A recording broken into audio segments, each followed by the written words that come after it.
السلام علیکم ناظرین، ہائی ٹیک نیوز کے نیشنل اور انٹرنیشنل خبروں میں آپ کا خیر مقدم ہے۔ میں ہوں نیہا خان۔ نظر ڈالتے ہیں آج کی اہم خبروں پر۔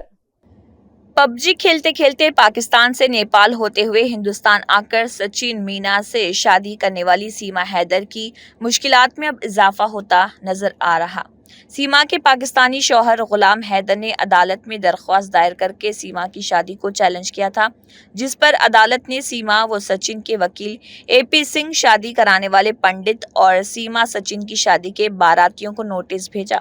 شائع خبر کے مطابق غلام حیدر کے وکیل مومن ملک نے بتایا کہ ان کی درخواست ضلع عدالت کی فیملی کورٹ نے منظور کر لی۔ عدالت نے شادی کرانے والے پادری کو سمن جاری کر دیا۔ اس کے علاوہ غلام حیدر نے سیما کے ساتھ ہندوستان آئے اپنے نابالغ بچوں کے مذہب کی تبدیلی پر بھی سوالات اٹھائے۔ اب اس معاملے کی اگلی سماعت 27 مئی کو ہوگی۔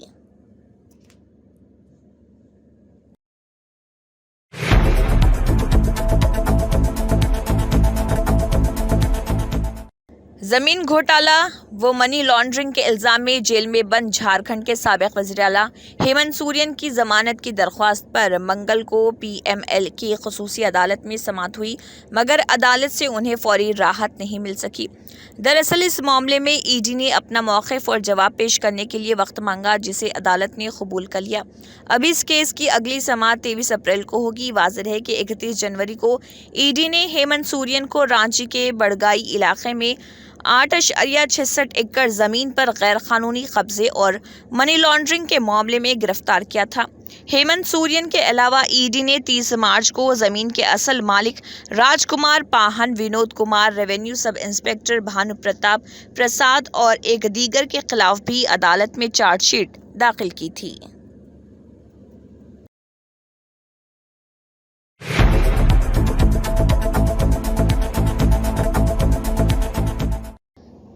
عام آدمی پارٹی کے رکن راجیہ سبھا سنجے سنگھ نے کہا ہے کہ دہلی کے وزیر اعلیٰ نے جیل سے لوگوں کو پیغام بھیجا ہے کہ میرا نام اروند کیجریوال ہے، میں دہشت گرد نہیں ہوں۔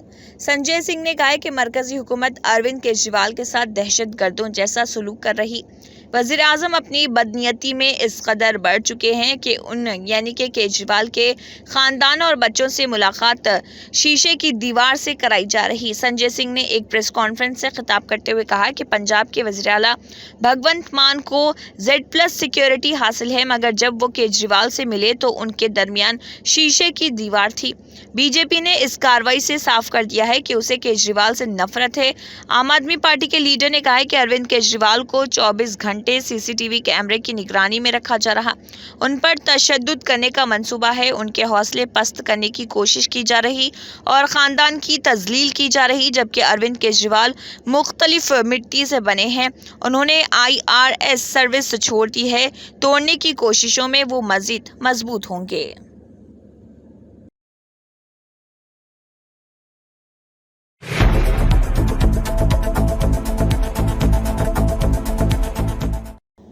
بہوجن سماج پارٹی BSP نے لوک سبھا انتخابات کے لیے اپنے مزید 11 امیدواروں کا اعلان کیا ہے۔ وارانسی میں وزیر اعظم مودی کے سامنے اس نے اطہر جمال لاری کو میدان میں اتارا ہے، جبکہ مین پوری میں ڈمپل یادو کے خلاف امیدوار کو تبدیل کر کے شیو پرساد یادو کو ٹکٹ دیا۔ BSP نے امیدواروں کی ایک اور فہرست جاری کی۔ اس میں 11 امیدواروں کے نام ہیں۔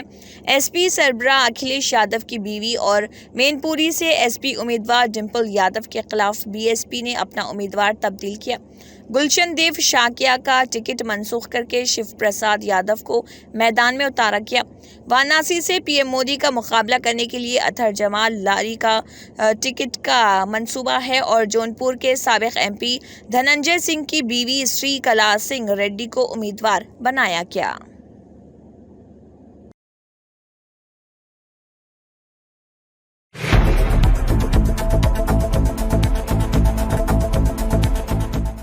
اسمبلی انتخابات سے قبل دی گئی ضمانتوں پر عمل درآمد سے متعلق اپوزیشن پارٹیوں کے بڑھتے ہوئے اعتراضات کے درمیان تلنگانہ کے وزیر اعلیٰ ریونت ریڈی نے اعلان کیا ہے کہ 2 لاکھ روپے تک کے کسانوں کے قرض 15 اگست تک معاف کر دیے جائیں گے۔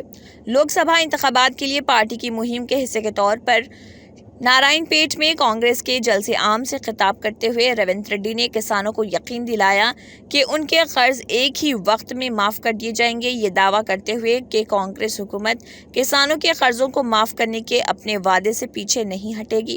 انہوں نے کہا کہ لوک سبھا انتخابات کے ماڈل ضابطۂ اخلاق کی وجہ سے اب تک قرض معاف نہیں ہوئے۔ ریونت ریڈی نے کسانوں کو یہ بھی یقین دلایا کہ حکومت انہیں اگلے فصل کے سیزن سے دھان کی فی کنٹل 500 روپے کا بونس دے گی۔ تلنگانہ کانگریس کے سربراہ نے یہ بھی اعلان کیا کہ لوک سبھا انتخابات کی تکمیل کے 2 ماہ کے اندر بلدیاتی انتخابات کرائے جائیں گے۔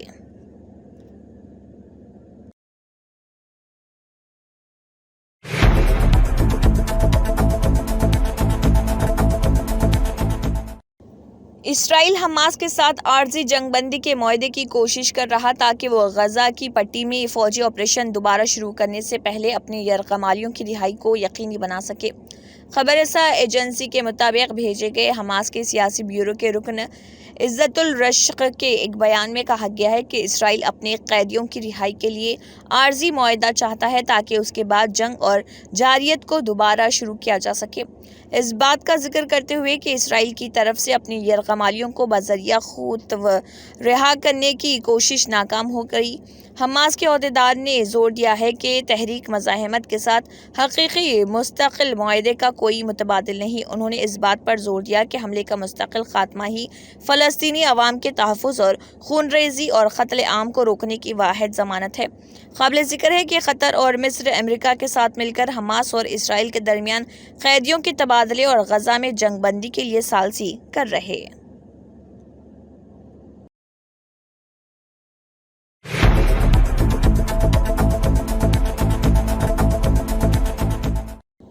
لوک سبھا انتخابات کے پیش نظر اتراکھنڈ سے متصل ہندوستان نیپال بین الاقوامی سرحد سے 3 دن کے لیے بند رہیں گے۔ واضح ہے کہ اس دوران سرحد پر نقل و حرکت بند رہے گی۔ اتراکھنڈ میں لوک سبھا انتخابات کے پہلے مرحلے میں 19 اپریل کو ووٹنگ ہونی ہے۔ ریاست میں انتخابی مہم 17 اپریل کی شام 5 بجے سے 48 گھنٹے پہلے بند ہو جائے گی۔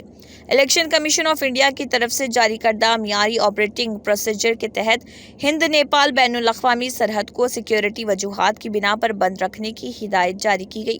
19 مارچ کو ہونے والی ہندوستان نیپال رابطہ کمیٹی کی میٹنگ میں عام انتخابات کے پیش نظر پتھورا گڑھ اور چمپاوت اضلاع سے متصل بین الاقوامی سرحد کو بند کرنے کا بھی فیصلہ کیا گیا تھا۔ اس کے لیے الیکشن کمیشن کی جانب سے حکام کو ہدایت جاری کی گئی۔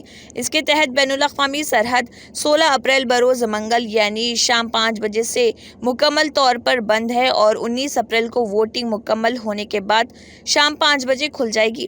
اس دوران سرحد پر حفاظتی انتظامات سخت رہیں گے، کسی قسم کی نقل و حرکت نہیں ہوگی۔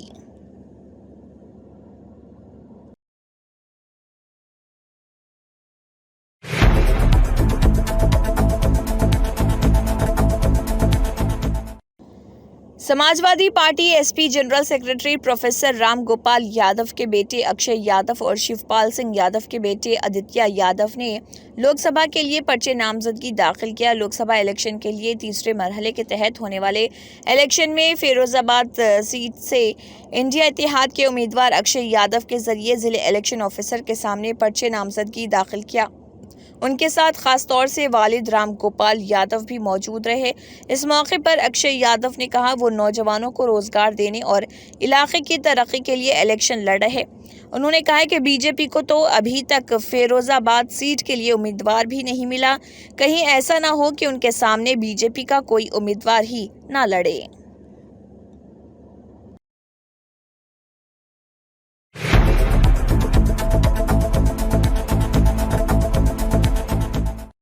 بالی ووڈ اداکار سلمان خان کے گھر کے باہر فائرنگ کیس میں ممبئی کرائم برانچ کو بڑی کامیابی ملی۔ پولیس نے فائرنگ کرنے والے دونوں ملزمان کو گجرات کے بھج سے گرفتار کیا ہے۔ شائع خبر کے مطابق ممبئی کرائم برانچ کے ایک سینئر آفیسر نے اس کارروائی کی تصدیق کی۔ ذرائع کے مطابق پولیس نے بھج میں فائرنگ کیس میں ملوث موٹر سائیکل سوار دونوں ملزمان کا سراغ لگایا۔ ایک ٹیم نے گجرات جا کر دونوں ملزمان کو گرفتار کر لیا۔ دونوں ملزمان کو ممبئی لایا جا رہا جہاں پولیس دونوں ملزمان سے پوچھ تاچھ کرے گی۔ معلومات کے مطابق کرائم برانچ کی ٹیم نے دونوں ملزمین کو بھج کے ماتا کا مدھ کے قریب سے گرفتار کیا۔ ملزمان کی شناخت وکی گپتا عمر 24 سال اور ساگر 21 سال کے طور پر کی گئی۔ دونوں ملزمین بہار کے چمپارن کے رہنے والے بتائے جا رہے۔ شرٹ میں نظر آنے والے ملزم کا نام ساگر ہے جبکہ ٹی شرٹ پہنے ملزم کا نام وکی گپتا ہے۔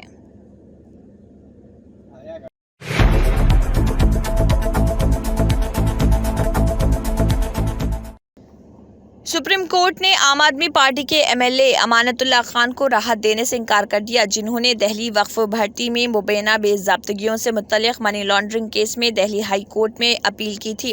جسٹس سنجیو کھنہ اور دیپانکر دتا کی بینچ نے امانت اللہ خان کو 18 اپریل 2024 کو صبح 11 بجے ای ڈی کے سامنے حاضر ہونے کی ہدایت دی۔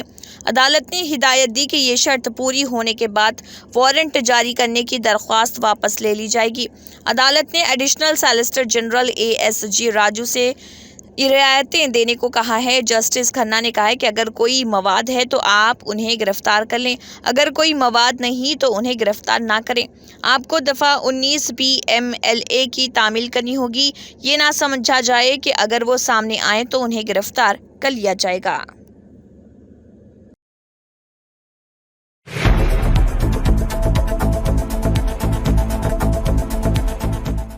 معروف الیکٹرک وہیکل EV کاریں بنانے والی کمپنی ٹیسلا میں بڑی چھٹنی ہونے والی ہے۔ ٹیسلا کے CEO ایلن مسک نے کمپنی کے تقریباً 10% ملازمین کو برطرف کرنے کا اعلان کیا ہے۔ اس کے لیے الیکٹرک گاڑیوں کی مانگ میں کمی کو ذمہ دار ٹھہرایا۔